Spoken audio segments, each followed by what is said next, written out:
Social మీడియాలో ఇప్పుడు చాలా ప్రశాంతంగా ఉందబ్బా. ఎందుకంటే ఈ అరెస్టులు ఎప్పుడైతే స్టార్ట్ చేశారో అప్పటి నుంచి పేటీఎం బ్యాచ్ అడ్డదిడ్డంగా వాగడము, అడ్డదిడ్డంగా పోస్టులు పెట్టడం కావచ్చు, బూతులు తిట్టడం కావచ్చు, ఇవన్నీ పూర్తిగా తగ్గిపోయాయి అసలు. ఎవ్వడు అసలు లైనే క్రాస్ అవ్వట్లేదు. చాలా మంది అయితే అకౌంట్లు డియాక్టివేట్ చేసేసారు. కొంతమంది అయితే ఇప్పటికీ అకౌంట్లు అలాగే ఉంచి పద్ధతిగా మాట్లాడుతున్నారు. క్వశ్చన్ చేస్తున్నారు అంతే. తప్పు చేస్తే తప్పు అని చెప్తున్నారు. ప్రభుత్వాన్ని క్వశ్చన్ చేస్తున్నారు. అప్పట్లో అది ఇస్తా, సూపర్ సిక్స్ ఇస్తామన్నారు ఎక్కడ అనేసి క్లియర్ గా క్వశ్చన్ చేస్తున్నారు. సో దానివల్ల ఎటువంటి బాధ లేదు. సో అపోజిషన్ పార్టీలో ఉన్న వాళ్ళు క్వశ్చన్ చేయొచ్చు. మర్యాదపూర్వకంగా పాలిటిక్స్ విమర్శించు. పర్సనల్ గా కాకుండా సబ్జెక్ట్ పరంగా విమర్శించవచ్చు. ఎటువంటి బాధ లేదు. దాన్ని ఎవరు పెద్ద ఫీల్ అవ్వరు. క్వశ్చన్ అరెస్ట్ కూడా చేయరు.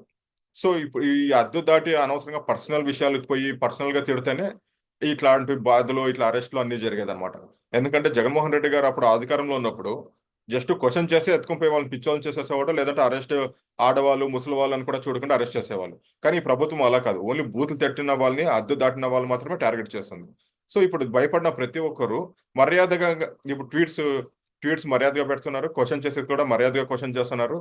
అంతెందుకు మన వీడియోస్ కింద ఎప్పుడు బూతులు తిట్టే బ్యాచ్ ఇప్పుడు ఈ మధ్య లాస్ట్ ఒక 1 డే 2 డేస్ నుంచి చాలా మర్యాదగా కామెంట్స్ చేస్తున్నారు అనమాట. అంటే క్వశ్చన్ చేస్తున్నారు. అట్ ది సేమ్ టైం మర్యాదగా క్వశ్చన్ చేస్తున్నారు.